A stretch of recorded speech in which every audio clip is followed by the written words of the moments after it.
Então, hoje nós vamos dar prosseguimento ao que nós começamos a examinar na aula passada, vocês lembram? Que eram os 4 institutos fundamentais do processo civil, dos quais nós estávamos falando sobre ação.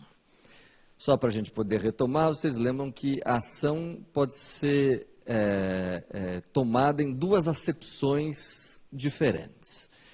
Existe ação em sentido amplo, que é o direito de obter uma resposta do Poder Judiciário. Isso nós vimos na aula passada, ação em sentido amplo, como o direito de, a qualquer pedido dirigido ao Poder Judiciário, obter uma resposta.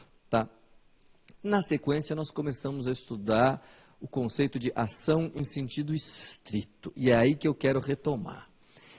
Eu disse que o conceito de ação foi evoluindo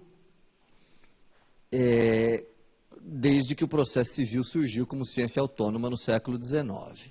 E muitas teorias surgiram para tentar explicar, formular o conceito de ação. Na aula passada, eu apresentei para vocês 2 teorias que surgiram no início e que acabaram ficando ultrapassadas, só para a gente ter aqui na lousa. Vocês lembram?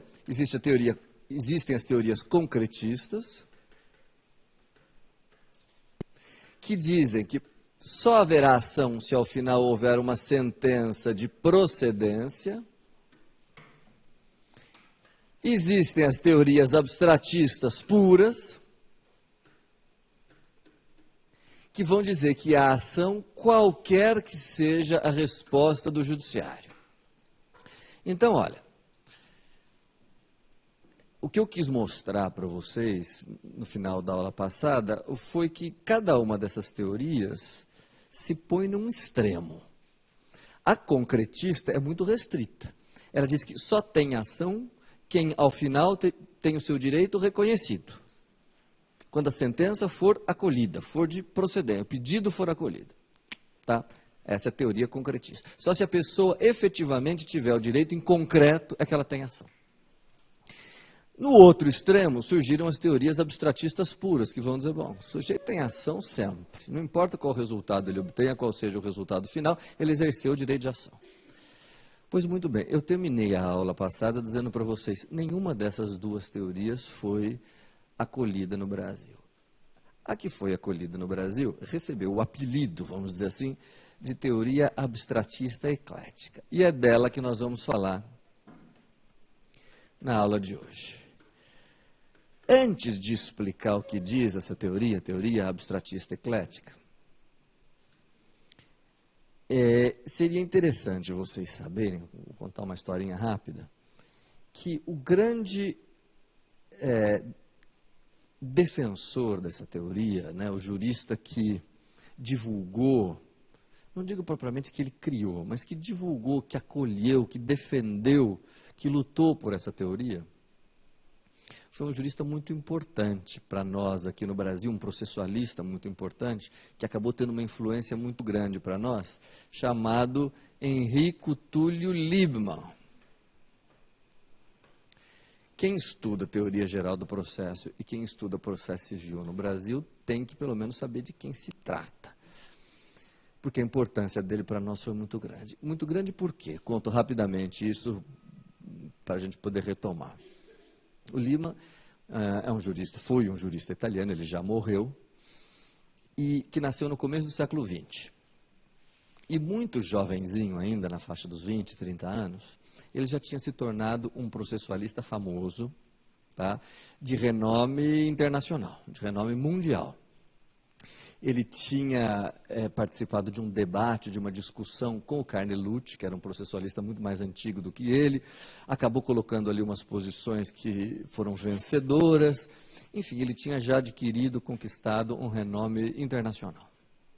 Ótimo, feliz da vida, professor lá na Itália e tudo mais.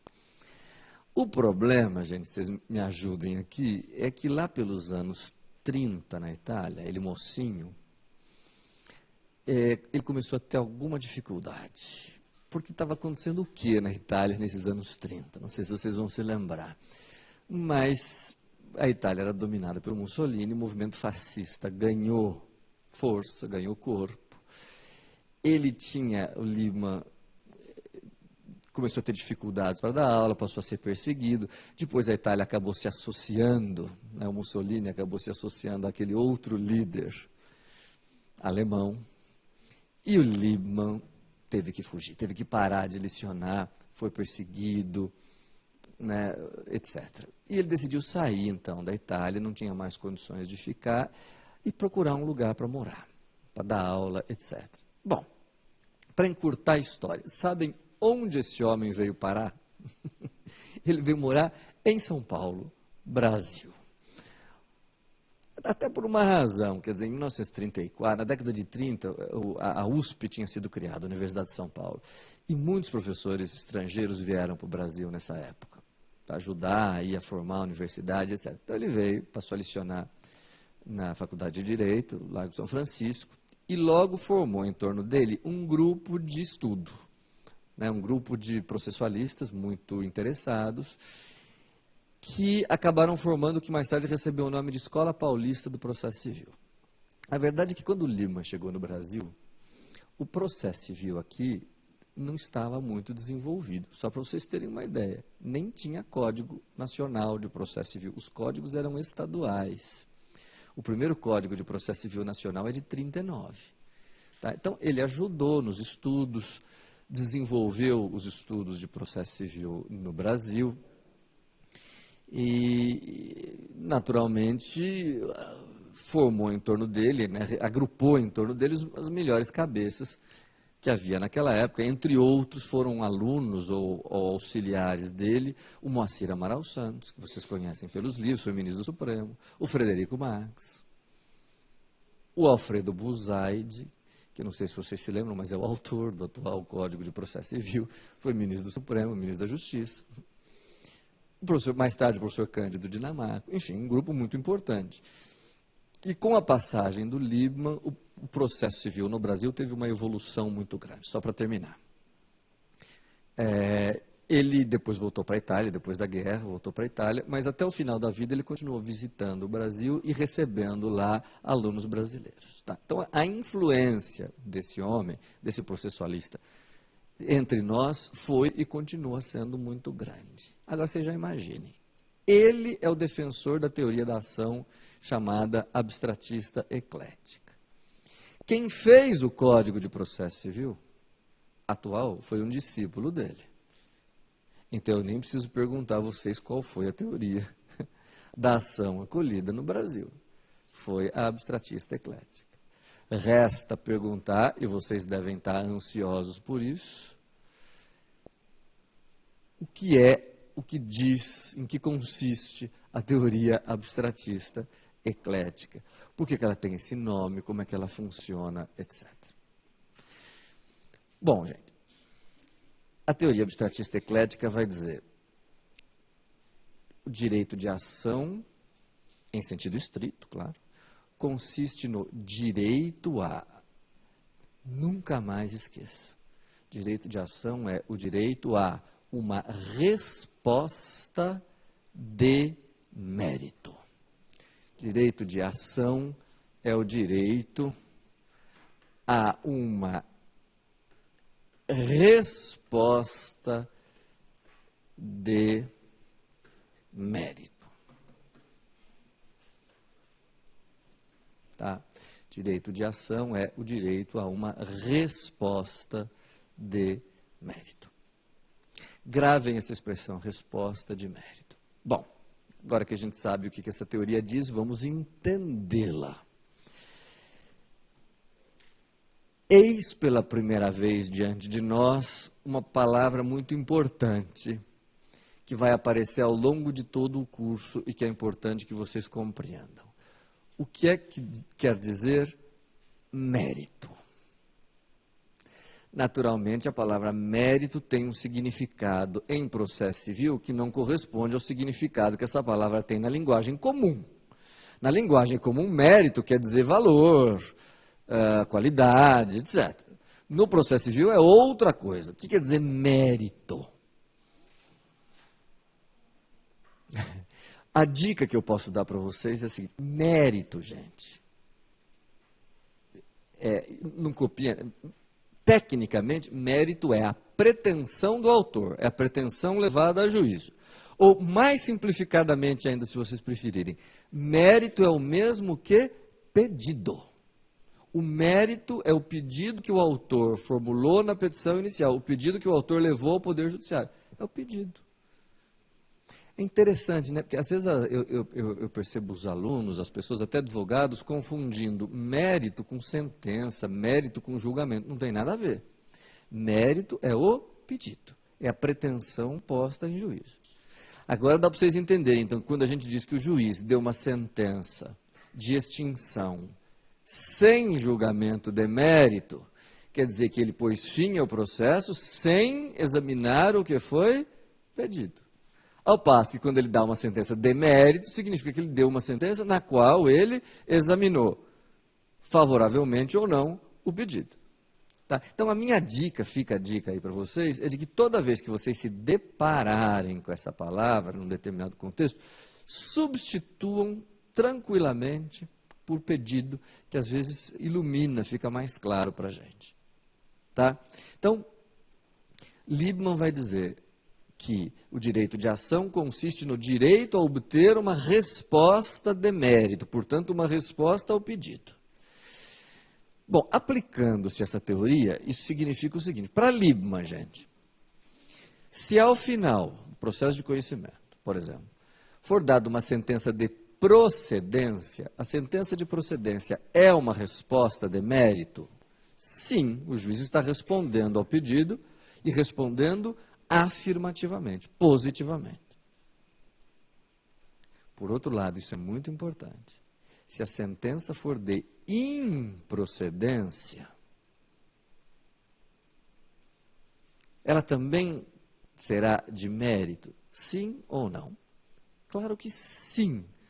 Uma vez que ao dar pela sentença de procedência, o juiz está também respondendo ao pedido. Negativamente, é verdade, mas está dando uma resposta.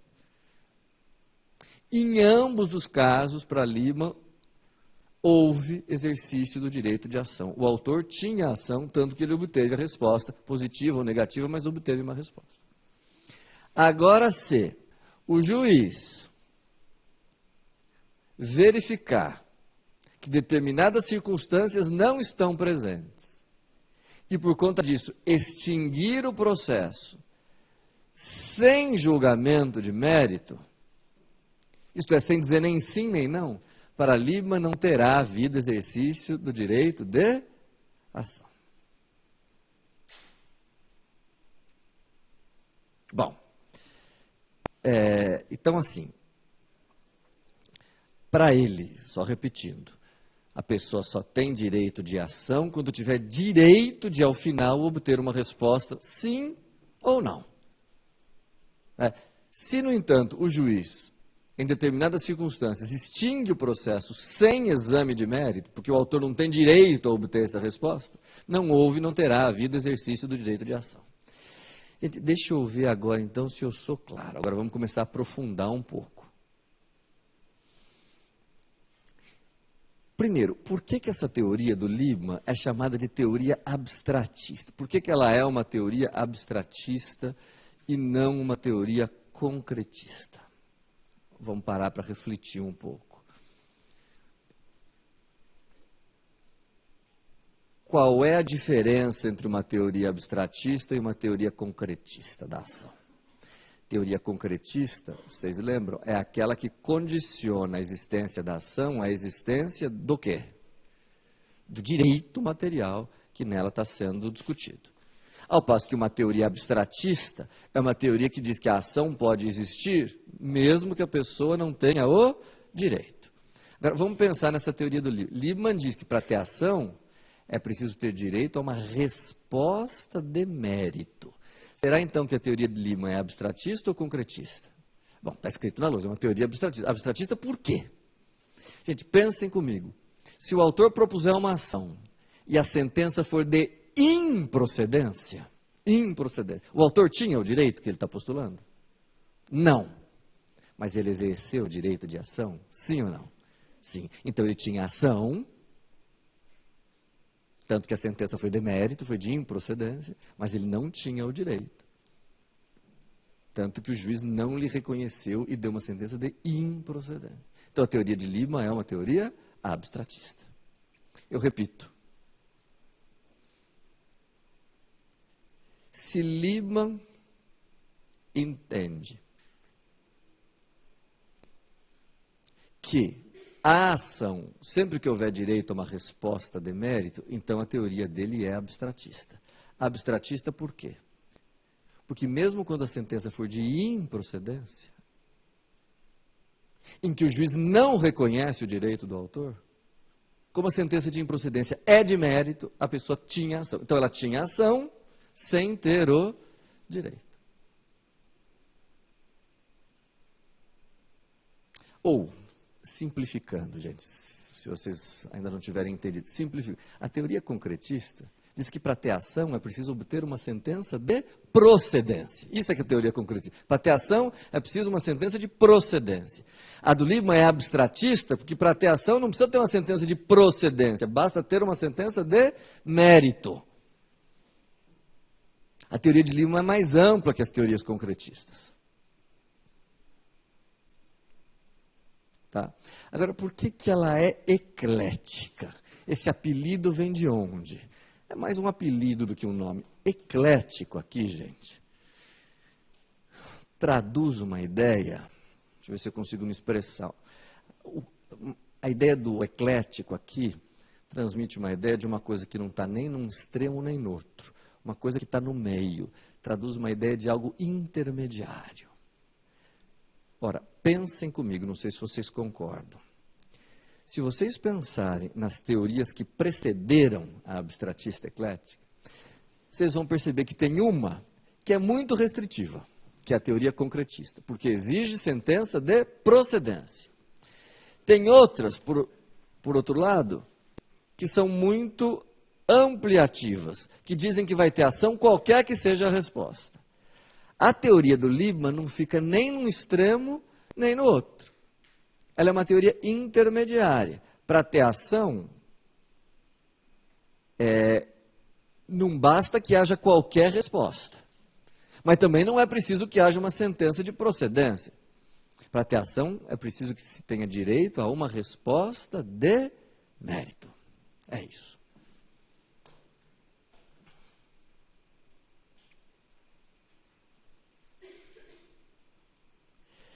Dessa exigência do Liebman, ou dessa teoria dele, decorrem algumas consequências importantes, e agora vem uma que é fundamental para nós. Gente, se direito de ação é direito a uma resposta de mérito, para que alguém tenha ação, é preciso ou não preencher determinadas condições? O direito de ação é condicionado ou incondicionado no Brasil? Vocês sabem bem que se a pessoa não preencher aquelas 3 famosas condições, ela não tem direito a uma resposta de mérito. Portanto, ela não tem ação. Tá? Portanto, pela teoria abstratista eclética, o direito de ação é um direito condicionado. Direito de ação aparece como um direito condicionado.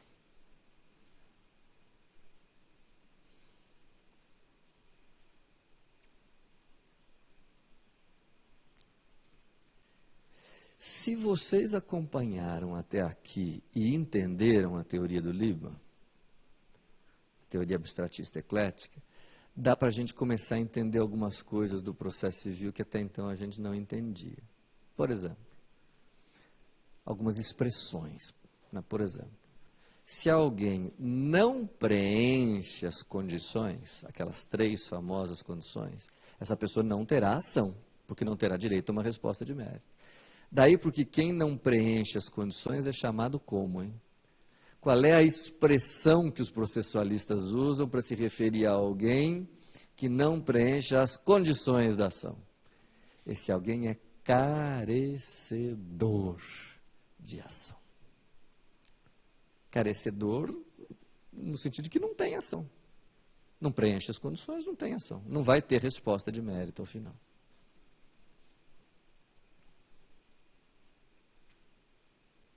Tá? Que mais? Vou levantar algumas perguntinhas para vocês.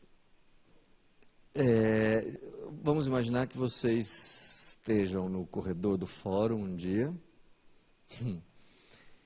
e escutem um advogado, uma pessoa, dizendo para outra o seguinte: olha, o juiz extinguiu a sua ação extinta sem julgamento de mérito. O juiz extinguiu a sua ação sem julgamento do mérito. Minha pergunta é: a pessoa que fala aí, que está falando isso, é uma pessoa que entende de processo civil ou não? Não entende. Ou pelo menos não usa as expressões adequadas. Por que não? Se a pessoa está dizendo que ao final a sentença foi de extinção sem julgamento do mérito, isso significa que nem sequer houve o exercício do direito de ação. Como é que pode dizer que a ação foi extinta sem julgamento do mérito? Tem um paradoxo aí.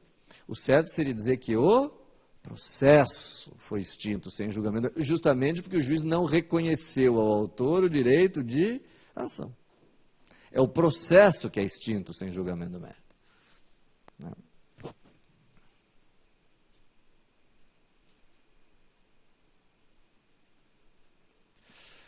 Tudo bem?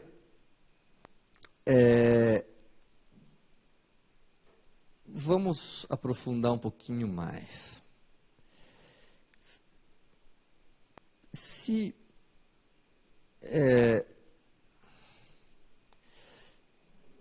eu perguntasse para vocês assim, vocês acham que é possível existir ação? Ação como direito a uma resposta de mérito, sem que exista um processo? Dá para imaginar isso? Que haja uma ação, portanto que o juiz venha a dar uma resposta de mérito, sem que exista um processo.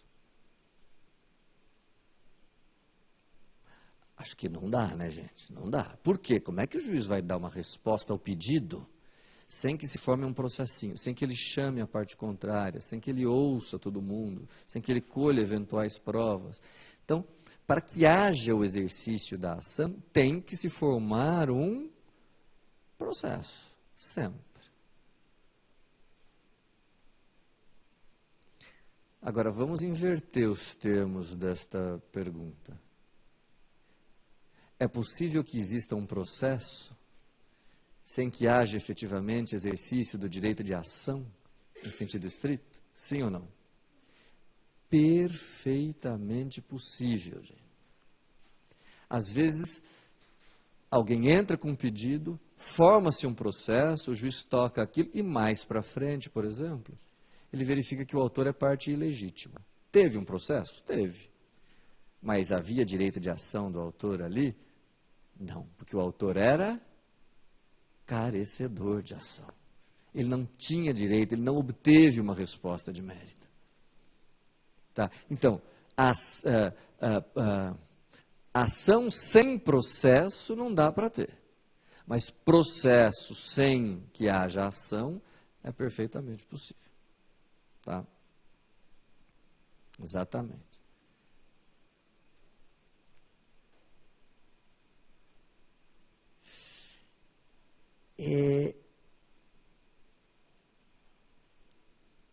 Tem até, aqui eu vou falar uma coisa que talvez seja um pouco exagerada, mas eu tenho que falar para vocês. Quando a gente protocola uma petição inicial no fórum, é muito comum que a gente diga, todo mundo diz, eu mesmo digo, eu entrei com uma ação. Vocês não dizem isso? Eu ajuizei uma ação. Rigorosamente, nesse momento que vocês protocolam a petição inicial, que entraram com a petição inicial, não dá para ter certeza se vocês têm ou não o direito de ação, se vocês estão ou não exercendo o direito de ação. Quem vai dizer isso e no momento oportuno é quem? O juiz, verificando que vocês têm direito a uma resposta de mérito, que vocês preenchem todas as condições. Então, assim, na verdade, vocês querem ter o direito de ação, vocês acham que têm o direito de ação, mas vocês só vão ter certeza disso ao final, quando o juiz proferir sentença. Tá? Eu sei que todo mundo fala isso, eu sei que todo mundo usa essa expressão, ninguém vai morrer se vocês continuarem usando, mas só para vocês entenderem.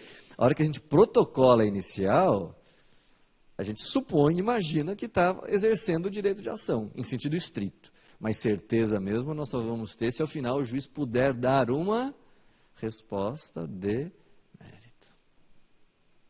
Vejam que à medida que a gente vai entendendo a teoria do Liebman, quantas expressões, quantos termos de processo civil vão se aclarando, vão se esclarecendo, etc. Não é? Tudo bem?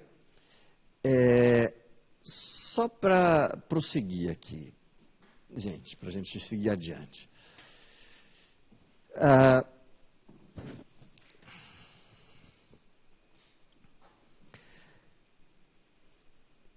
Quando o Liebman apresentou a teoria dele, escreveu sobre ela, passou a defendê-la, alguns processualistas da época, alguns juristas importantes, formularam uma objeção à teoria abstratista eclética, que não é muito fácil de entender, mas eu vou tentar explicar para vocês. Então, agora exige-se uma atenção um pouco especial, mas eu acho que vocês vão compreender perfeitamente.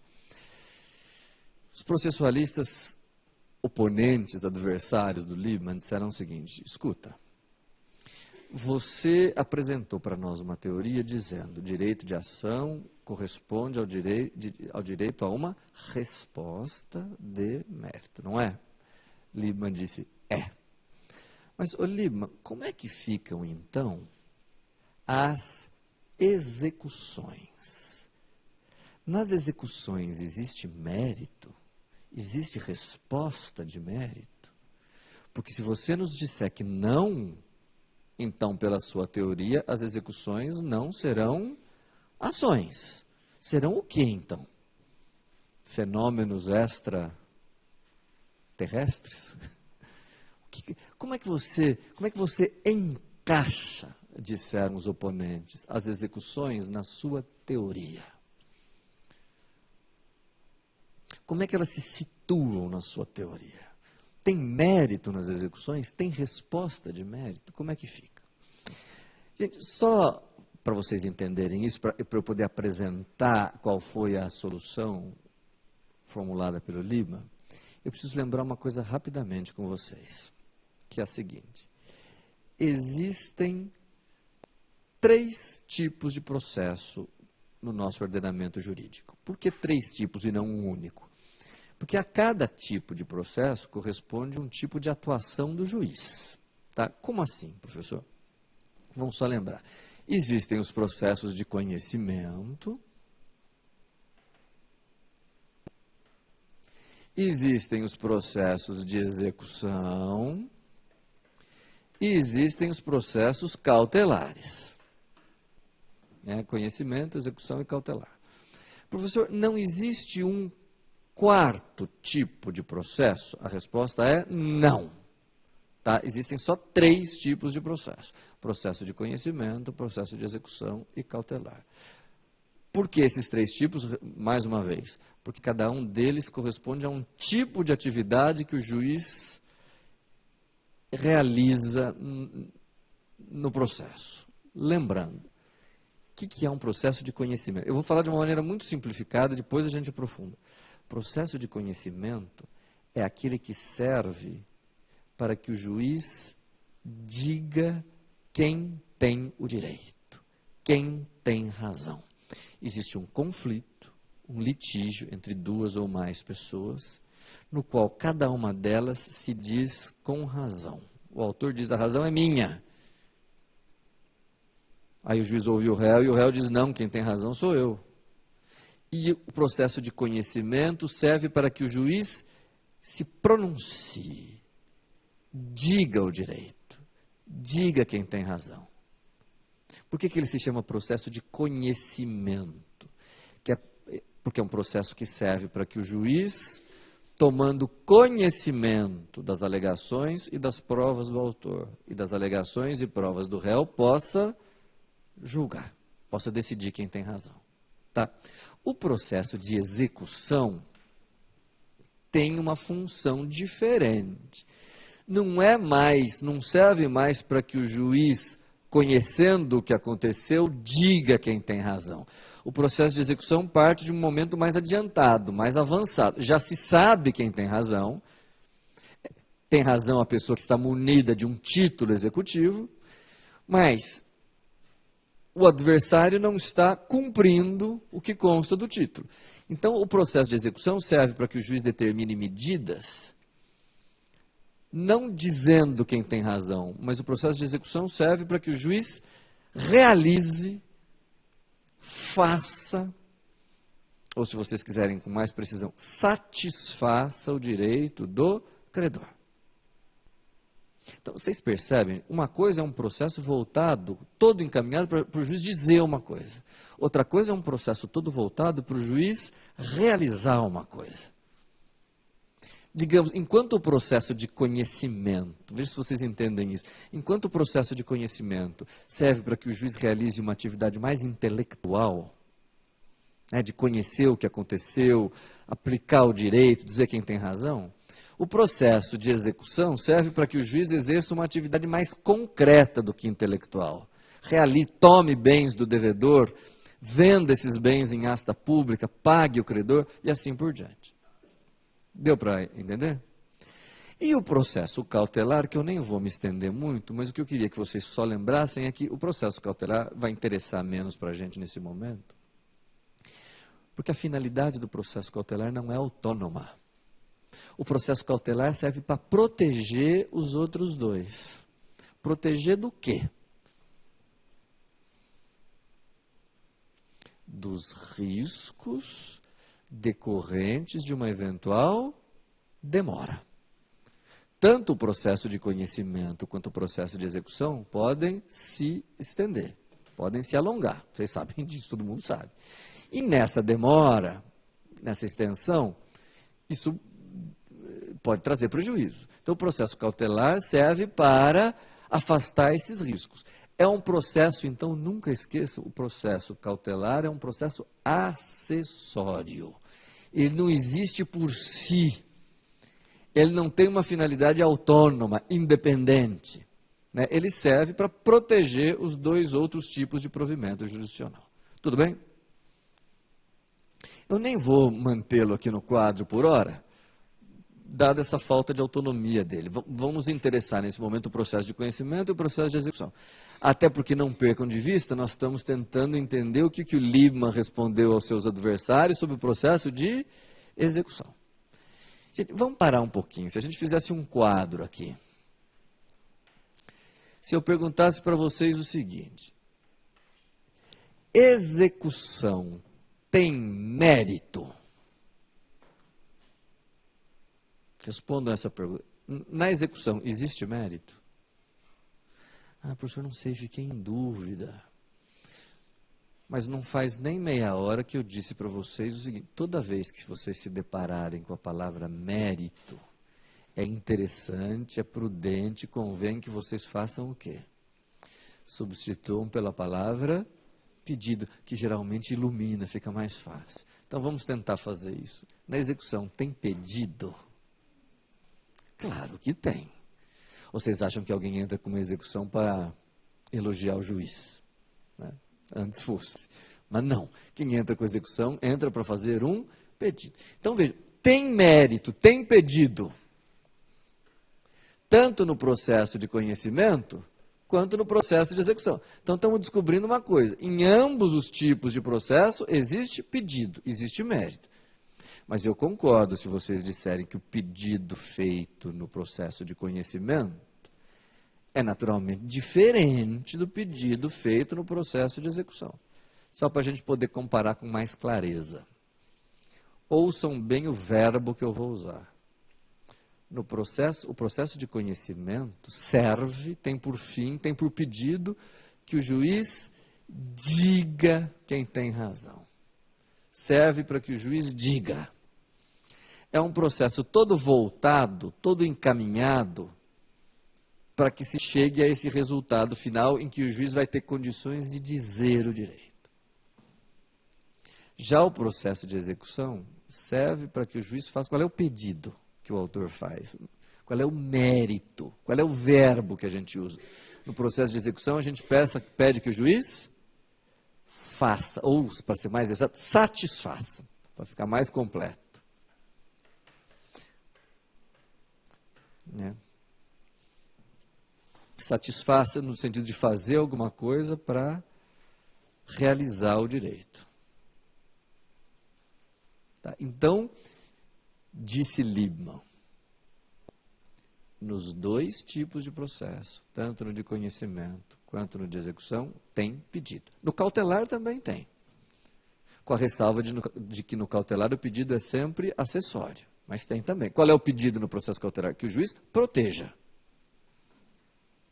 Não é? Agora, para Liebman, direito de ação é direito a uma, espero que eu já falei isso 1000 vezes, que vocês já tenham decorado. Direito de ação é direito a uma resposta de mérito.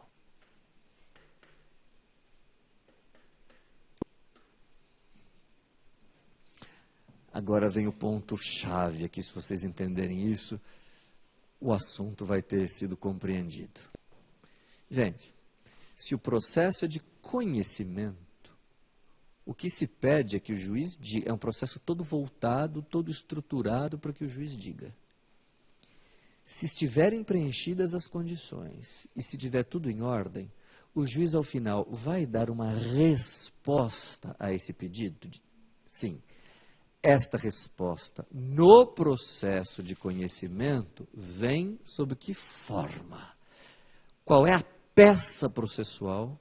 Qual é o meio processual pelo qual o juiz diz quem tem razão? Qual é a peça culminante do processo de conhecimento? Todo o processo de conhecimento está estruturado para que, ao final, o juiz profira qual peça?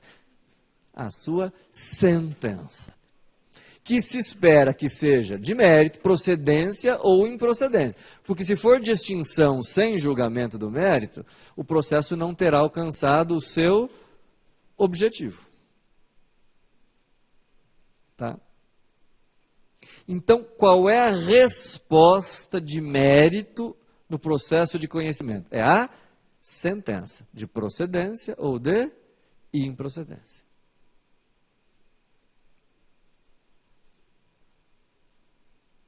Tudo bem? Agora me respondam o seguinte, acertem, por favor, tentem acertar. No processo de execução, o que se pede não é mais que o juiz diga. Chega de dizer. Ele já disse o que ele tinha que dizer. No processo de execução, o que se pede é que o juiz faça, satisfaça. Se tiver tudo em ordem, se tiverem preenchidas as condições, o juiz vai dar uma resposta a esse pedido? Vai. Só que essa resposta, no processo de execução, não vem sob a forma de uma sentença. Sentença é o meio de que o juiz se vale para dizer. Acontece que no processo de execução não se pede ao juiz que diga, mas sim ao juiz que faça. E se tiver tudo em ordem, o que o juiz vai fazer é determinar atos concretos de satisfação do direito. Atos concretos de satisfação do direito. Então, o que eu estou querendo dizer para vocês, antes de fazer um resumão, o que eu estou querendo dizer a vocês é o seguinte. Em ambos os processos, tanto de conhecimento quanto de execução, se tiver tudo em ordem, se tiverem sido preenchidas as condições, o juiz dará uma resposta.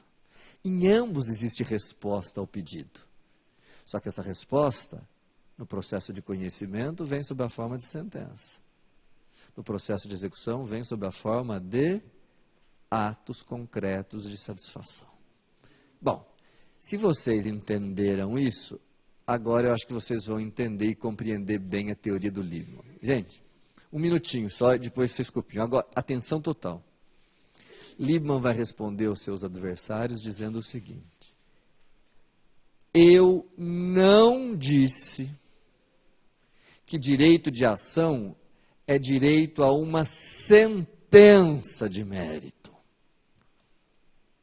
Se eu tivesse dito isso, responde Liebman, eu estaria restringindo o direito de ação só ao processo de conhecimento. Eu disse uma coisa mais ampla. Eu disse que direito de ação é direito a uma resposta de mérito. Resposta de mérito é um conceito mais amplo, mais abrangente do que sentença. Então, não confundam sentença de mérito com resposta de mérito. Liebman não diz que direito de ação é direito só a uma sentença. Direito de ação é direito a uma resposta de mérito. Resposta essa? Resposta de mérito.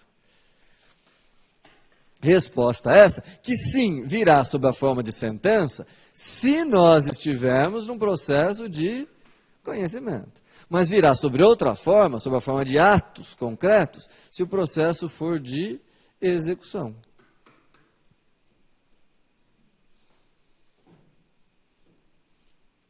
Então, se vocês escreverem numa prova que para Liebman direito de ação é direito a uma sentença de mérito, está errado. Está errado. Direito de ação é direito a uma resposta. E resposta, a sentença é só uma das... Sentença é só uma das possíveis respostas, dependendo do tipo de processo. Não sei se eu estou sendo claro no que ele tentou explicar. Sim? Só para ver se vocês estão entendendo, gente. Então, se eu perguntar para vocês, na execução, existe mérito? O que é que vocês respondem? Sim. Na execução, existe sentença de mérito? Não. Mas na execução, se preenchidas as condições, haverá resposta de mérito? Sim. Então, a execução é uma ação? É. Não porque haja ali uma sentença de mérito, mas porque, preenchidas as condições, haverá uma resposta de mérito. Se vocês entenderam isso, vocês estão em condições de entender a teoria, vocês terão compreendido a teoria da ação no Brasil. Teoria abstratista eclética. E aí? Sobrevivemos? Deu para entender? Bom, naturalmente, então,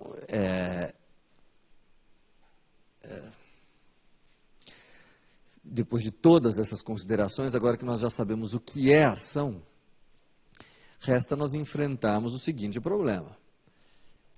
Na medida em que Liebman diz que a ação é direito a uma resposta de mérito, nós já sabemos, eu já antecipei para vocês, que para que alguém tenha ação, é preciso que sejam preenchidas determinadas condições.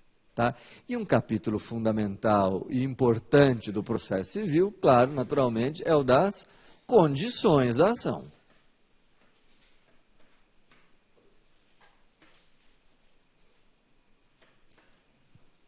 Condições da ação.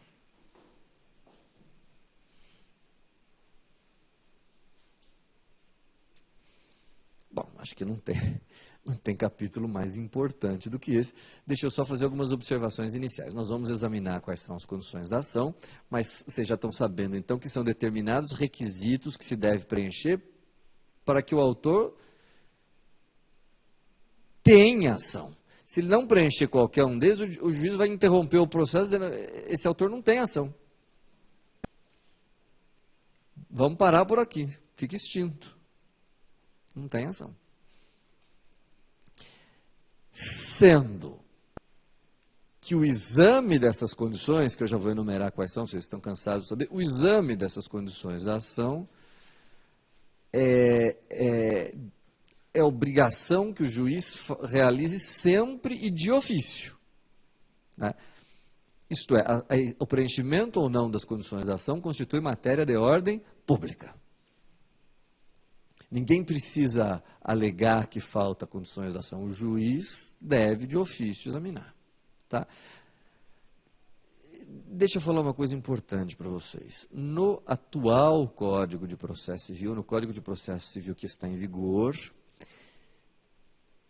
prevalece o sistema tríplice das condições da ação. Isto é, as condições da ação continuam sendo 3. Eu vou pôr aqui numa ordem, que é a ordem que nós vamos estudar, que é a legitimidade ad causa, ou para a causa, o interesse de agir,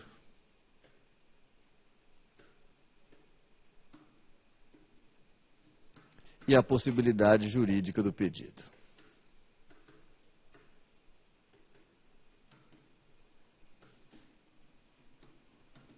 Tá? Eis aqui as 3 condições da ação exigidas no nosso ordenamento jurídico. Tem um parênteses aqui, eu vou falar só para vocês quiserem depois estudar isso com calma, para quem interessar. Quem sustentou a existência das 3 condições da ação sempre foi o Liebman. O próprio Liebman enumerou essas 3 condições da ação. Mas para o fim da vida, quando ele já era mais velho, ele escreveu um livro muito importante, sustentando que, na verdade, essas 3 condições da ação poderiam ser resumidas a 2. Que ele passou a sustentar que, no fundo, a possibilidade jurídica do pedido podia ser absorvida pelo interesse. Como assim? Ele passou a sustentar que se alguém vai a juiz para pedir uma coisa impossível, essa pessoa não teria interesse. Né? Ninguém tem interesse de ir a juízo para pedir uma coisa que contraria a lei, que é juridicamente impossível. Então ele acabou fundindo essas 2 aqui no interesse de agir. Só faço um parênteses para dizer a vocês que esse livro ele escreveu no fim da vida, mas seja lá como for, o nosso código atual, o nosso código vigente, mantém o sistema tríplice. Tá? Tem um projeto de Código de Processo Civil em trâmite no Congresso Nacional que, se passar como está, talvez ele reduza a 2 as condições da ação. Mas, nesse momento, as condições da ação são 3. Tá? Legitimidade ad causa, interesse de agir e possibilidade jurídica do pedido. E eu vou começar estudando com vocês a legitimidade ad causa.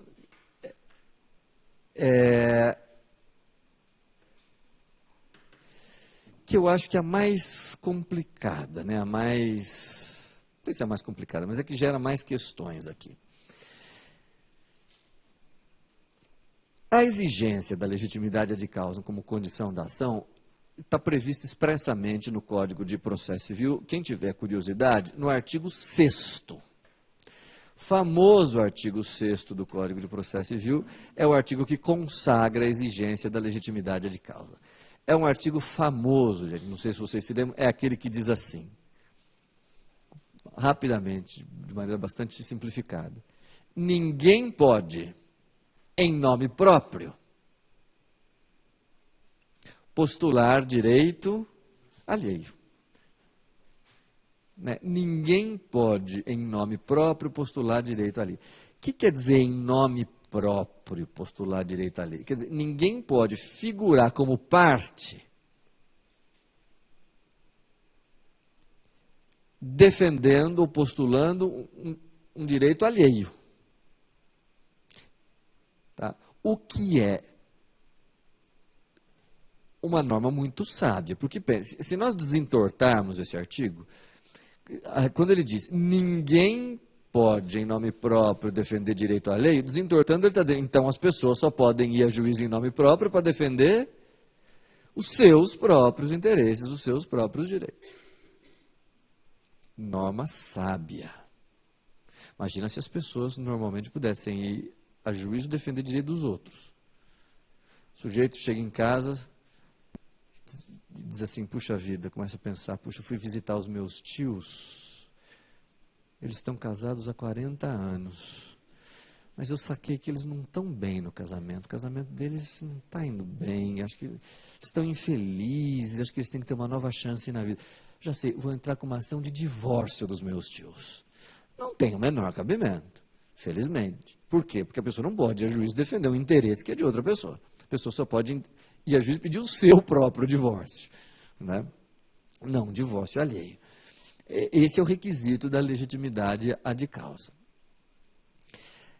Agora,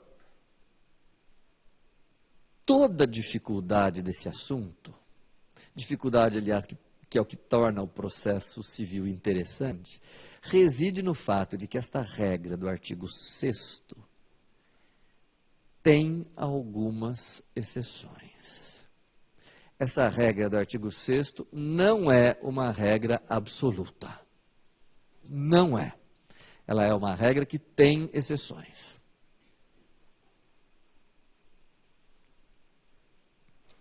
E exceções importantes.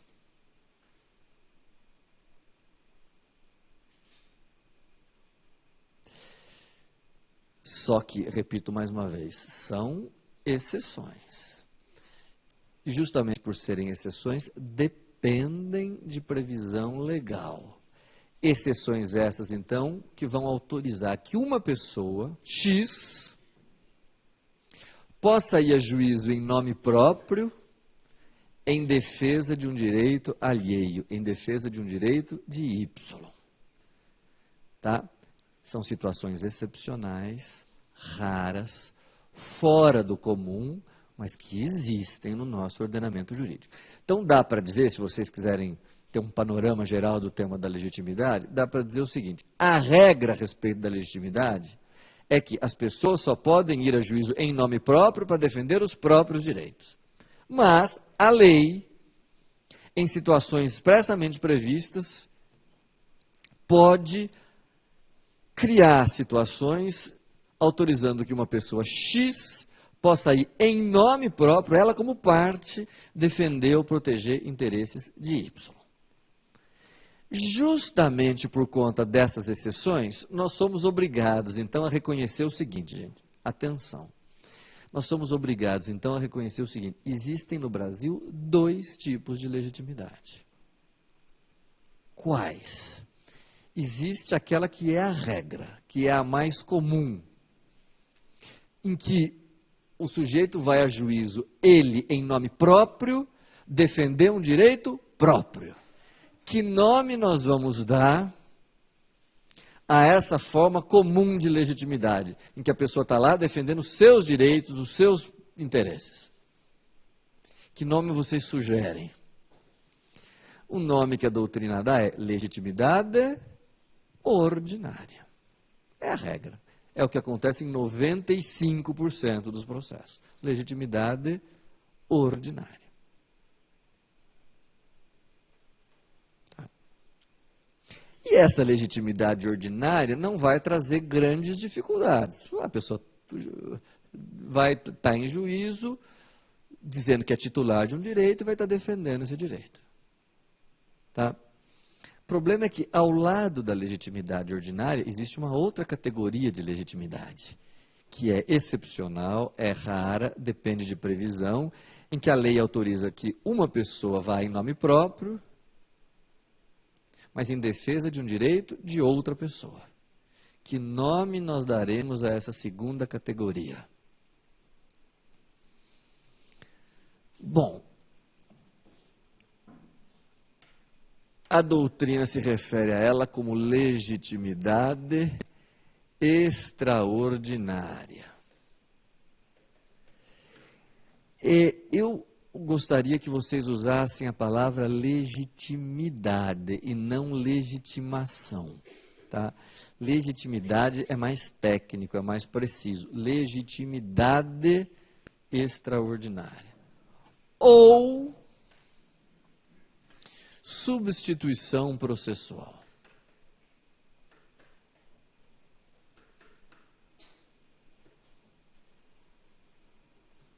Ou substituição processual. E no Brasil, essas duas expressões são sinônimas. Vocês podem usá-la indistintamente, legitimidade extraordinária ou substituição processual. Existem, falo entre parênteses, por exemplo, na Alemanha, essas duas expressões não são equivalentes. A legitimidade extraordinária é um tipo, é uma espécie de substituição processual. Mas no Brasil não existe essa distinção, elas são sinônimas. Tá? Então, tomem cuidado, se vocês forem prestar magistratura na Alemanha e perguntarem isso, vocês respondam que uma é gênero, a outra é espécie. Mas no Brasil, elas são expressões sinônimas. Tá?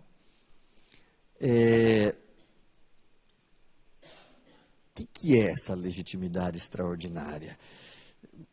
É ela que eu quero examinar com mais profundidade com vocês. Antes, deixa eu só levantar uma pergunta para ver se vocês estão entendendo. Imagine uma criancinha pequena, 5 anos de idade, cujos pais são divorciados. E a criança ficou com a mãe. E o pai não está ajudando no sustento, o pai não está pagando as despesas, etc. Então, há necessidade de ajuizar uma ação de alimentos. Acertem isso. Quem vai ser o autor da ação de alimentos? A criança ou a mãe? Quem é que vai figurar na petição inicial como autor? A criança. Isso. O autor da ação, quem figura como autor, ou como autora, é a criança. Só que por ela ser menor de 18 anos, ela tem que vir representada pela mãe. Tá? A minha pergunta para vocês é, neste tipo de ação, a legitimidade será ordinária ou extraordinária? Quem é o autor ou autora da ação? A criança. Quem é o titular do direito a alimentos? A criança. Então, nós estamos perfeitamente aqui no âmbito da legitimidade ordinária. Com a única ressalva, ou com a única observação de que a legitimidade é ordinária, mas como se trata de um menor, é preciso que ela venha representada ou assistida, dependendo do grau de menoridade, de incapacidade. Tudo bem? Mas aqui é a legitimidade ordinária. É muito diferente do que acontece na extraordinária. Na extraordinária, o que nós vamos ter é a lei autorizando que uma pessoa X vá em nome próprio, não como representante, mas em nome próprio, em defesa de um direito, de um interesse que não é dela, mas de Y. Então, o que acontece na legitimação extraordinária é uma verdadeira dissociação entre duas coisas. Quais? Quem figura como parte não é o titular do direito material que está sendo postulado. E, por outro lado, o titular do direito material não figura como parte. Então, há uma dissociação entre a condição de parte e a condição de titular do direito que está sendo discutido.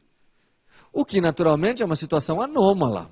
Não é à toa que se chama legitimidade extraordinária, é uma situação excepcional, fora do parâmetro, fora do comum, mas que a lei, em determinados casos, até por questões de facilitação do acesso à justiça, a lei autoriza. A lei prevê. Tá? Então, o que eu queria que vocês observassem para compreender esse assunto, para a gente poder avançar? Como é que eu vou dizer isso? Olha só. Veja se eu consigo dizer direito isso. Na legitimidade ordinária, aquele que figura como parte e aquele que é o titular do direito são a mesma pessoa. Na ordinária. Na extraordinária, haverá sempre duas pessoas diferentes. Aquele que figura como parte, sem ser o titular do direito. E aquele que é o titular do direito, mas não figura como parte. Isto é, a legitimidade extraordinária gera sempre dois personagens, em vez de um só. E, para identificá-los a partir de hoje, nós vamos usar as seguintes expressões. Olha aqui, olhem para a luz. Aquele que figura como parte, defendendo o direito do outro, nós vamos chamá-lo tecnicamente a partir de hoje de substituto. Aliás, é um nome bastante adequado, né? Por que substituto? Porque ele está defendendo o direito que não é dele, então ele está substituindo o outro na defesa do direito. Em contrapartida, aquele que não está em juízo, não figura como parte, mas é o titular do direito, nós vamos chamá-lo de substituído.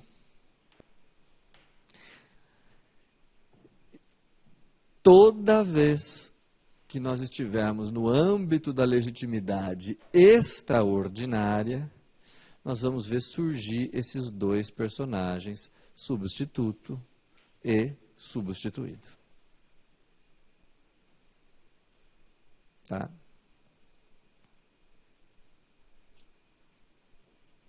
Tudo bem? Ótimo. Antes de dar exemplos concretos de legitimidade extraordinária, que eu sei que vocês devem estar curiosos e ansiosos para conhecer, deixa eu só dar mais duas informações a respeito do que acontece quando houver substituição processual ou legitimidade extraordinária.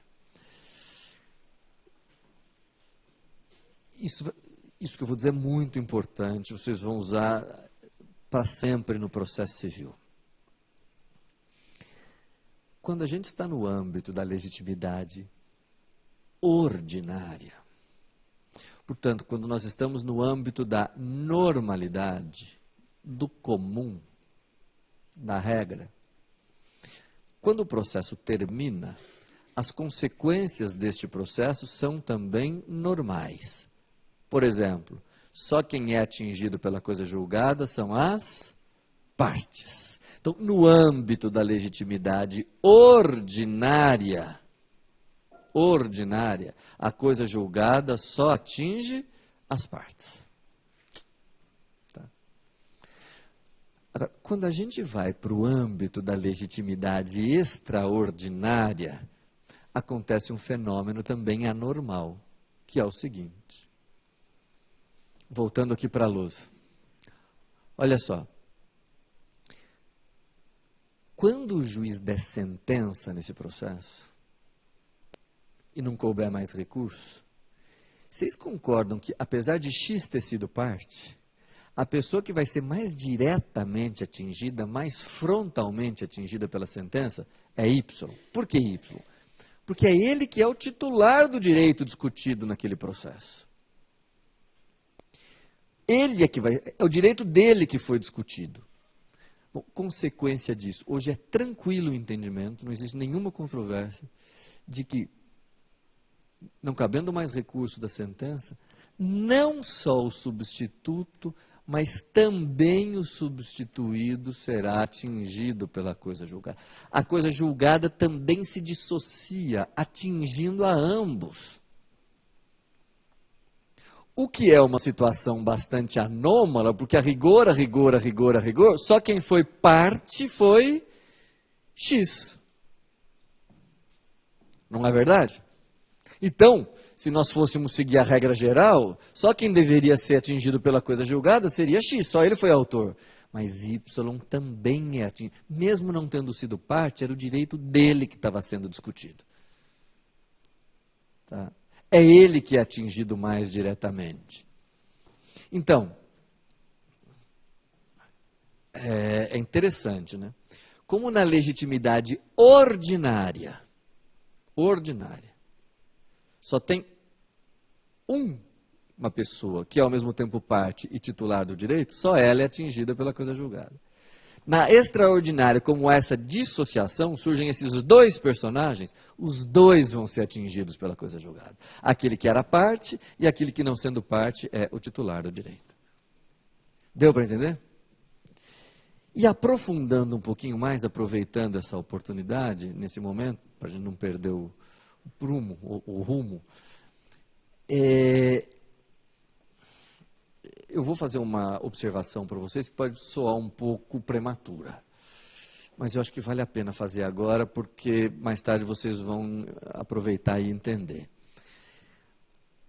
Mais para frente, não sei daqui a quantas aulas, mas sei lá, daqui a um mês ou dois, nós vamos estudar intervenção de terceiros. Matéria importantíssima. E dentro do tema da intervenção de terceiros, nós vamos examinar o tema da assistência, que é uma das espécies de intervenção. Não precisa vocês lembrarem da assistência agora, não é o momento, mais tarde a gente vai estudar. Pois muito bem, ao tratar do tema da assistência, eu vou dizer para vocês uma coisa importante, que existem no Brasil duas espécies de assistência. Vocês lembram quais são? Assistência simples é uma coisa, Assistência litisconsorcial é outra. Tá? Vamos estudar isso no momento oportuno. Mas quando eu for falar daqui a 2, 3 meses sobre assistência litisconsorcial, a segunda espécie, eu vou dizer uma coisa lá na frente que eu espero que vocês se lembrem da aula de hoje. Eu vou dizer assim: só pode ser admitido no processo como assistente litisconsorcial aquele que não é parte, não figura como parte, mas será ao final atingido pela coisa julgada material.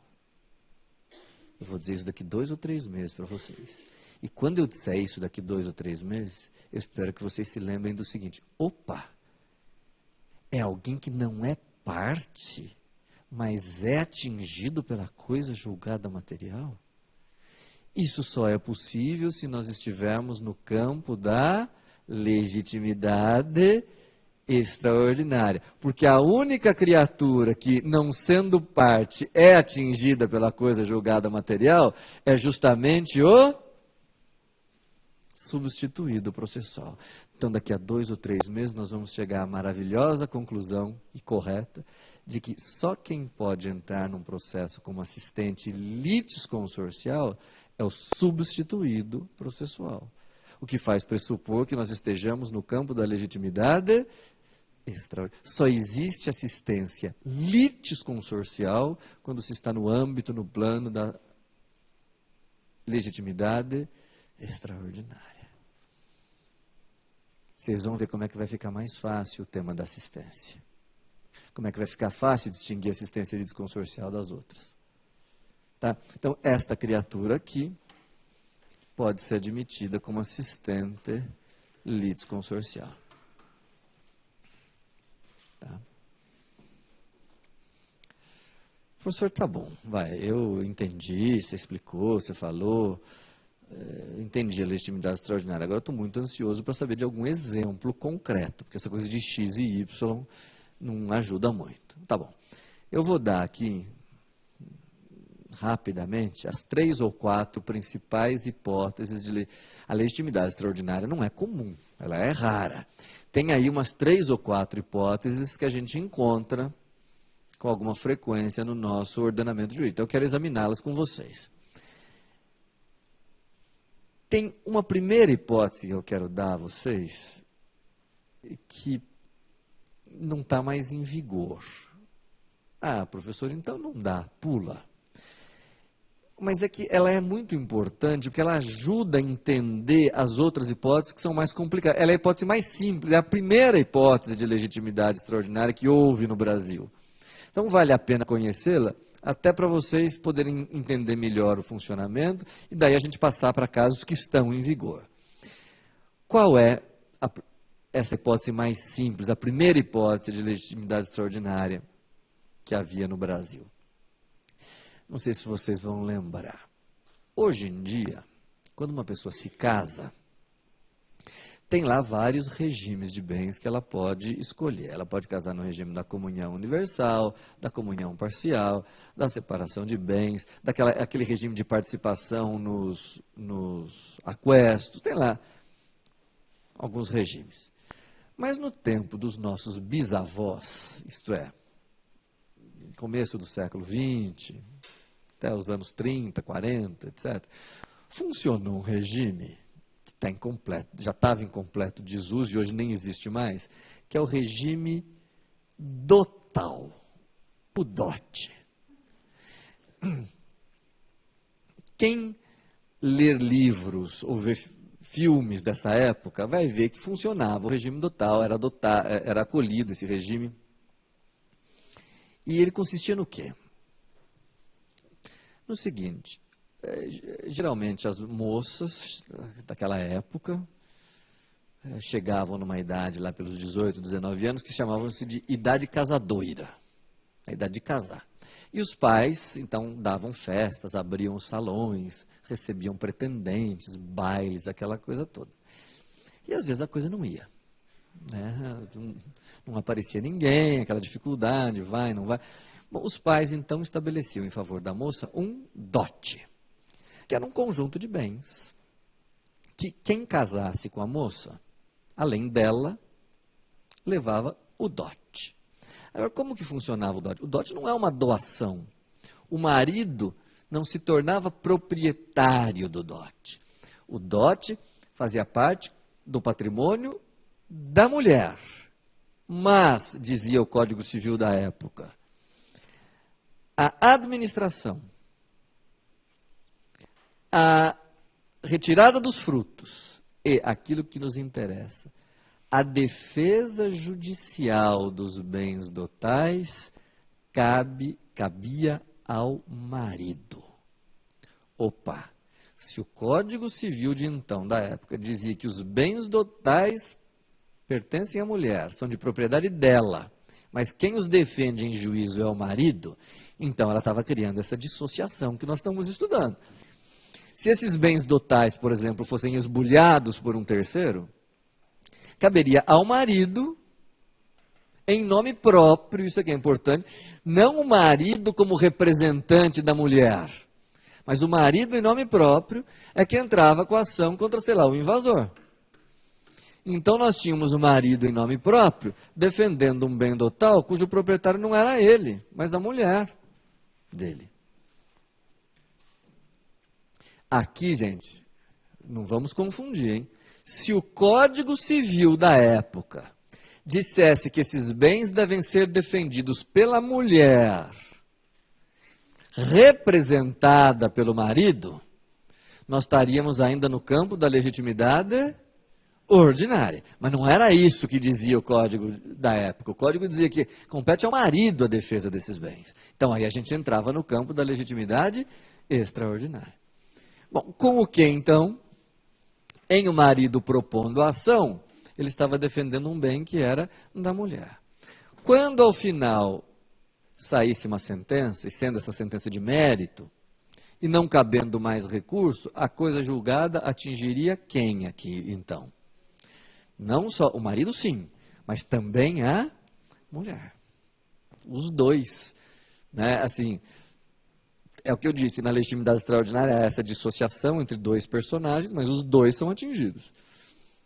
Em contrapartida, se a mulher achasse que o marido não estava atuando a contento, se a mulher quisesse entrar, quisesse atuar, quisesse ser admitida, quisesse participar desse processo, ela poderia requerer o seu ingresso, a sua intervenção?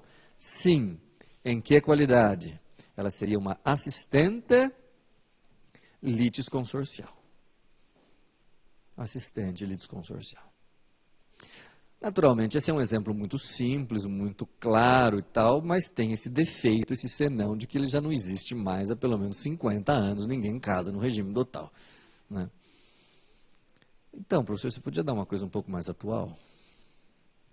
Sim, vamos examinar agora alguns casos de legitimidade extraordinária que ainda permanecem no nosso ordenamento jurídico.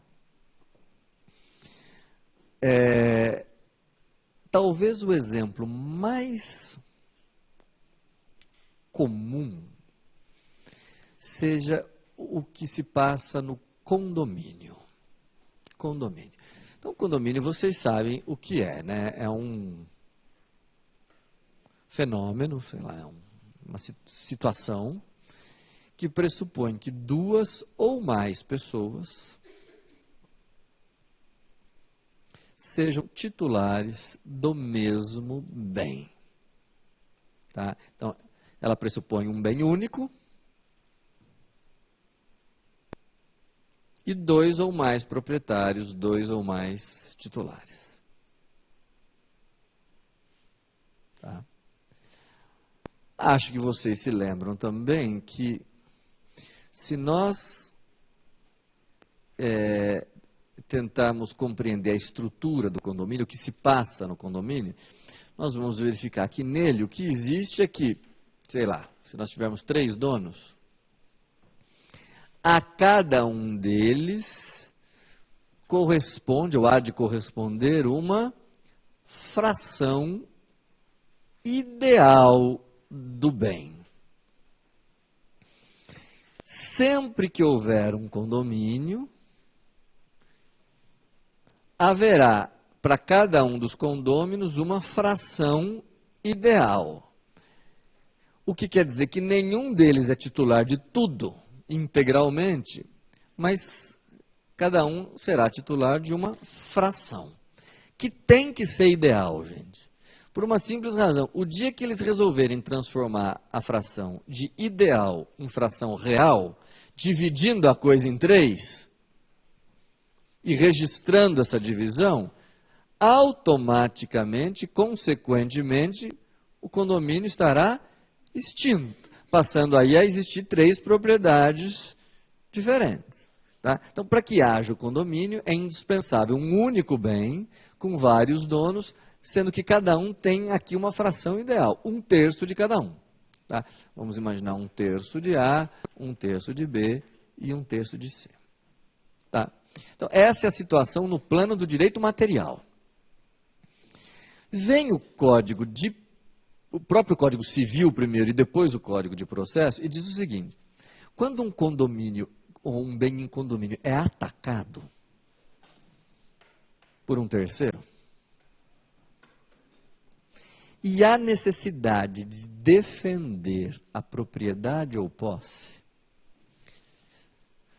então é necessário propor uma ação reivindicatória ou possessória. São essas as ações. Nessas ações, reivindicatórias ou possessórias, surge o seguinte problema. Então, veja, nós temos um bem que é de 3 pessoas, que está sendo atacado. É preciso defender a propriedade ou a posse deste bem contra este invasor. Surge, então, a questão. Para isso, é indispensável, senhores processualistas, que os 3 donos compareçam todos em juízo, em conjunto, sim ou não?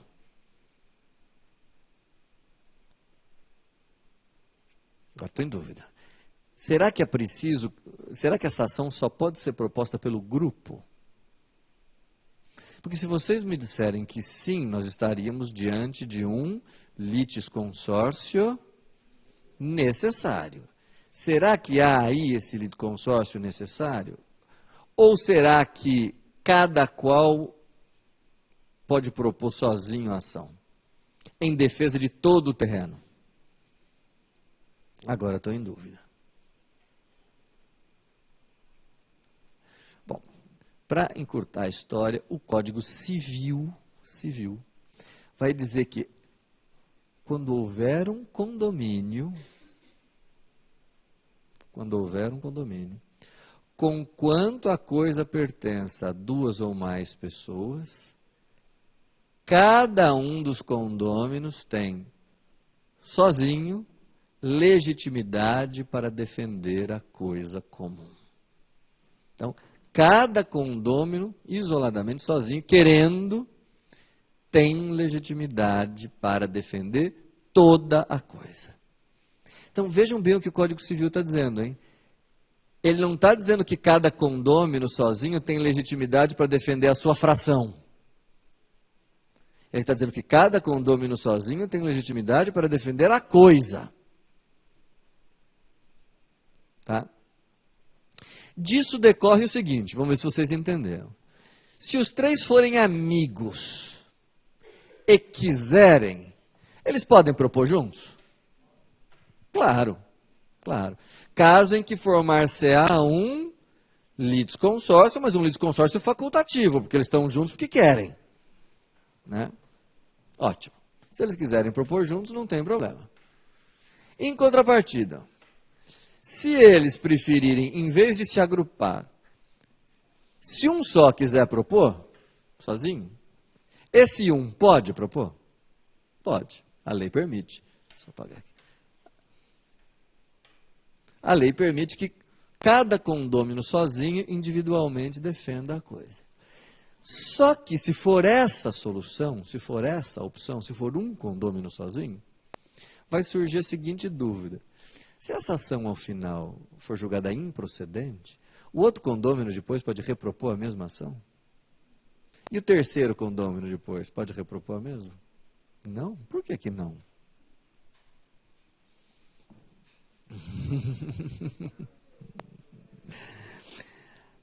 pelo seguinte, gente, é aqui que é o ponto central e talvez a coisa mais interessante. Voltando aqui para a lousa.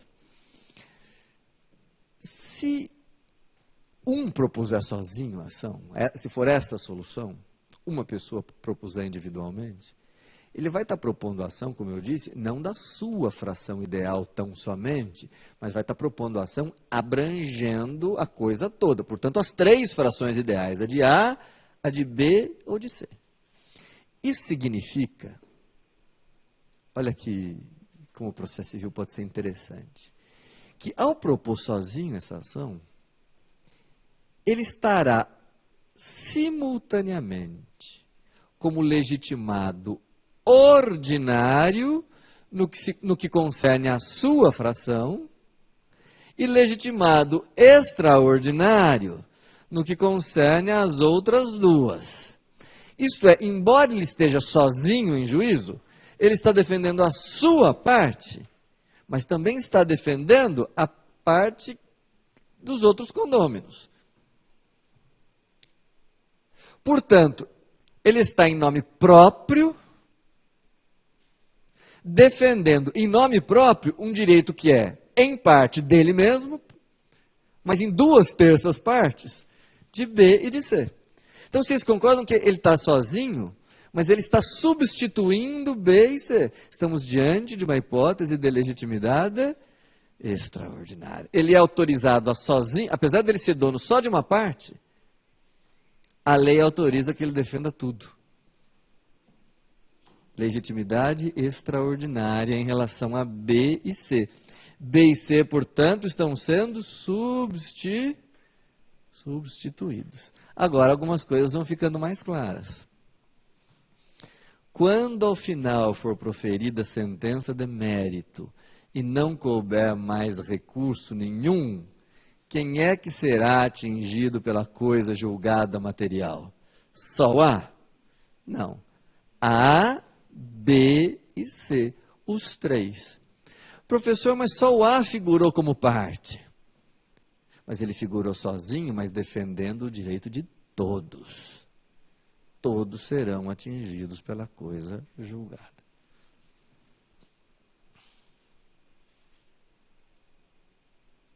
Mas, por outro lado, também nós já sabemos aqui, se B e C quiserem participar, entrar, eles poderão? Em que qualidade?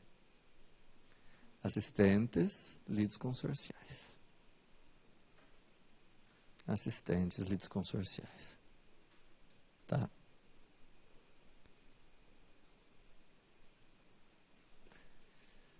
Tudo bem? Como estamos? Deixa eu aproveitar esse exemplo para falar uma coisa que às vezes pode gerar uma certa confusão. Professor, me responda uma coisa.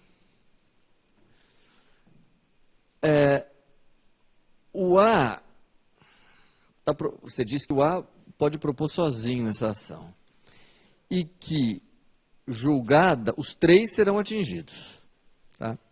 Será, professor, que o A,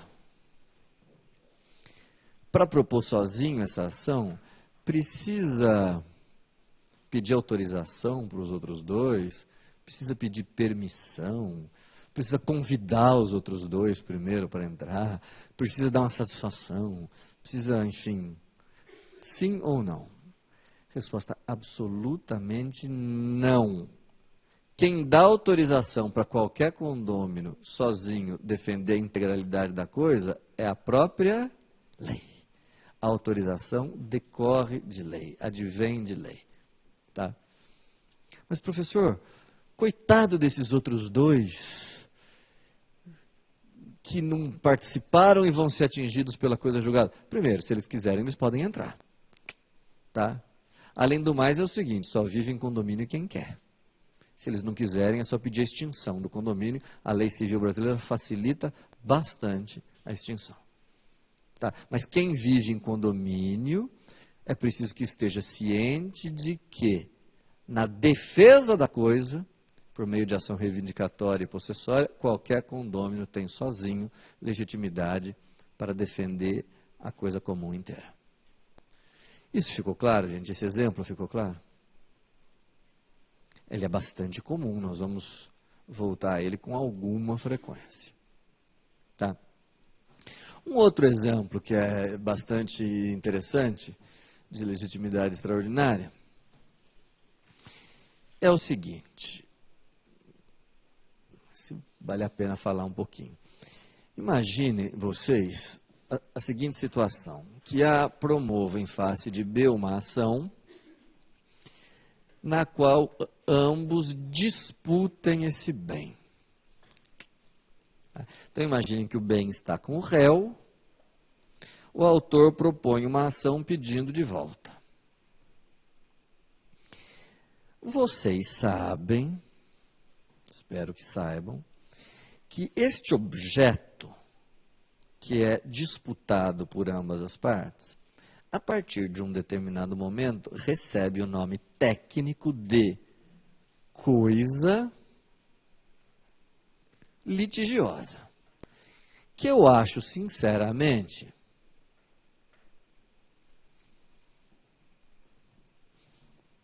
que é um nome que dispensa maiores explicações. Né? Professor, por que é coisa litigiosa? Bom, porque é coisa litigiosa, quer dizer, é o objeto do litígio. A propósito, só para ver como é que vocês estão de memória, a partir de que momento este objeto pode ser tecnicamente chamado de coisa litigiosa? Desde o momento da propositura da ação ou não?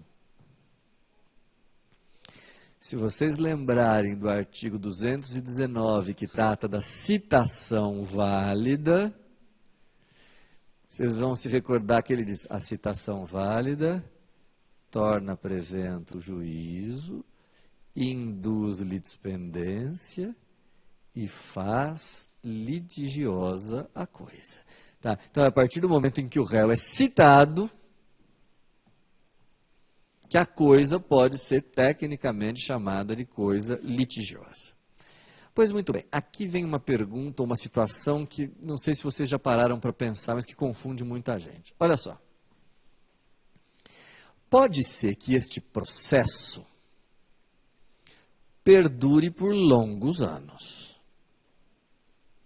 Nossa, professor, isso é possível? Sim, é possível. O processo pode perdurar por longos anos. E, desde a citação até o trânsito em julgado, esta coisa continuará sendo litigiosa. Só deixará de ser litigiosa a partir do momento em que o processo ficar definitivamente extinto. Tudo bem? Bom, só que aí surge um problema, surge um impasse, que é o seguinte, a coisa está com B. E pode ser que nesse ínterim, enquanto o processo se delonga, se estende, etc., pode ser, por exemplo, que apareçam interessados em comprar essa coisa. Então já surge uma primeira dúvida aqui, que é a seguinte, se uma coisa é litigiosa, se ela é objeto de disputa, ela pode ser vendida ou ela fica indisponível durante todo o transcurso do processo? É possível haver venda de coisa litigiosa? Não tem dúvida. Porque assim, se vocês disserem que não, é um prejuízo enorme, porque se o processo demorar 5 anos, em 5 anos a coisa pode deteriorar, perder o valor, etc. Mas, por outro lado, se vocês disserem que pode vender, mas pode vender sem que o juiz ainda tenha dito de quem é a coisa, como é que fica? Como é que a gente resolve isso? Isso é um problema com o qual os processualistas tiveram que se defrontar, né? Pode ou não pode vender a coisa litigiosa? Bem, a resposta é dada por um artigo importante, que vocês têm que conhecer, que é o artigo 42. 42 do Código de Processo Civil. 42. Que vai tratar exatamente deste assunto, alienação de coisa litigiosa. Agora, não sei se vocês concordam, se eu disser, se tem um artigo do Código de Processo Civil que trata da alienação de coisa litigiosa, é porque a alienação de coisa litigiosa é possível. Se ela não fosse permitida, o Código não abordaria, não trataria desse assunto. Então, pode haver alienação de coisa litigiosa, sim. Tá? Só que surge um impasse, surge um problema. Qual? Professor, é o seguinte, se B, que é quem está com a coisa, vendê-la para C, e ao final a sentença for de improcedência, maravilha. Porque se a sentença for de improcedência, o bem era mesmo de quem? Se a sentença for de improcedência, o bem era mesmo de B. E essa venda que ele fez para C estará perfeitamente convalidada. Mas e se, porventura, ao final, a sentença vier a ser de procedência? Como é que nós ficamos? Se a sentença era de procedência, isso significa que o bem, na verdade, era de A, que vai querer o bem de volta. Só que nessa altura o bem agora está com C. Como é que fica? A vai poder buscar o bem em mãos de C, C tem que respeitar e cumprir essa sentença, mas não foi parte. Como é que ficamos nisso? Então eu vou dizer para vocês agora como é que o artigo 42 trata desse assunto. Então, gente, o artigo 42, em primeiro lugar, autoriza a alienação de coisa litigiosa. É possível, né, vender a coisa apesar de ser litigiosa. Mas esse artigo 42 traça algumas regras. Quais? O caput do artigo 42 diz assim, vamos ver se vocês entendem, ele diz assim, a alienação de coisa litigiosa não altera a legitimidade entre as partes. Está escrito no caput. A alienação de coisa litigiosa não altera a legitimidade entre as partes. Como é que vocês entendem esse artigo? O que ele quer dizer?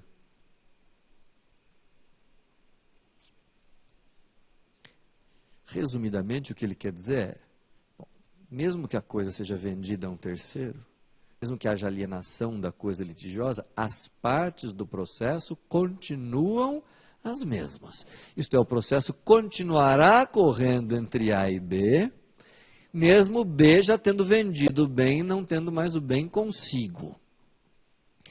Professor, não dá para trocar B por C? Substituir um por outro?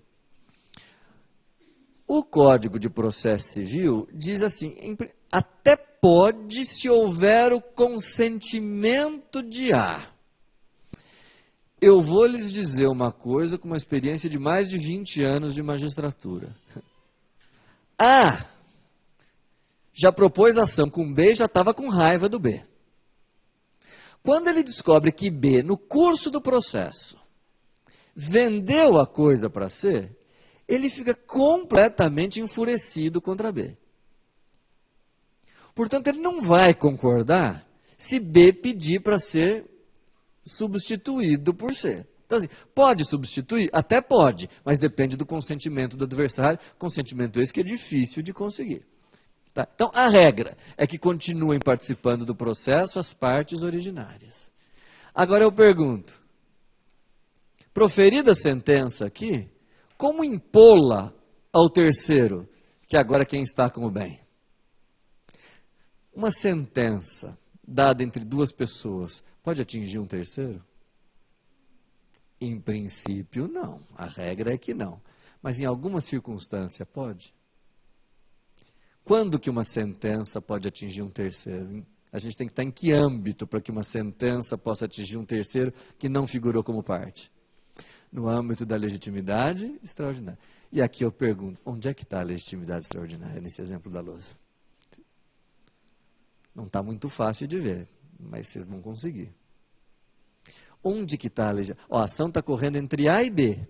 Como é que uma sentença dada entre A e B pode ser imposta para C? Gente, atenção agora, vocês vão entender. A ação foi proposta de A por A contra B, porque era B quem tinha o bem. B quem tinha o interesse de defender o bem. O interesse de defesa do bem era de B. Tá? Portanto, B é legitimado ordinário, porque era ele quem estava com o bem. Só que no curso do processo, B transferiu o bem para C. A partir desse momento, de quem é o interesse em defender o bem? De quem é o interesse em ficar com o bem? De C. No entanto, a ação continua correndo entre as partes originárias. O que significa dizer que após a venda, B estará em juízo, em nome próprio, figurando como parte, só que agora ele está defendendo um direito, um interesse que ele já transferiu a C. É uma situação muito interessante, porque se vocês pararem para pensar, no começo do processo, B era legitimado, no começo, antes da venda, B era legitimado ordinário. Mas a partir do momento em que ele vende, mas continua como parte, ele se torna legitimado extraordinário. Ele está defendendo agora um direito que ele já transferiu. E C é o que nessa história toda? Um substituído. Por que substituído? Porque ele é que é o dono da coisa, mas ele não figura como parte. Agora as coisas começam a ficar mais claras. Quando há legitimidade extraordinária ou substituição processual, quem é que é atingido pela coisa julgada? Não só o substituto, mas também o substituído. Não é à toa que o artigo 42, parágrafo 3º, vai dizer, 42, parágrafo 3º, a sentença proferida entre as partes originárias estende os seus efeitos ao adquirente. Claro que estende. Há uma legitimidade extraordinária aqui. Tem que estender. Em contrapartida, se você quiser entrar aqui, ele consegue? Sim ou não? Em que qualidade? Assistente litisconsorcial. Tá. Então, pode vender, é possível vender coisa litigiosa? É. Mas quem comprar coisa litigiosa fica sujeito aos efeitos da sentença quando ela for proferida. Corre esse risco. Aliás, não é à toa, só para terminar a aula, não é à toa que sempre que vocês forem comprar um bem valioso, um bem de um certo valor, é muito importante que vocês peçam ao vendedor que apresente uma certidão negativa do distribuidor, para vocês poderem ter certeza de que a coisa que vocês estão comprando não é coisa litigiosa. Porque se vocês comprarem coisa litigiosa, vocês ficam sujeitos à sentença que for proferida mais adiante. Então, toda vez que vocês forem comprar um bem de um certo valor, claro, vocês vão comprar uma coxinha na padaria, vocês não vão exigir que o dono da padaria apresente certidão do distribuidor. Mas se vocês forem comprar um imóvel ou alguma coisa mais valiosa, exijam certidão do distribuidor. Tá? Eu paro aqui porque já me avisaram do término do nosso tempo. Tá? Na próxima aula eu falo ainda, termino de falar da legitimidade extraordinária, dou mais alguns exemplos, aprofundo um pouco e a gente prossegue com as demais condições da ação. Até lá.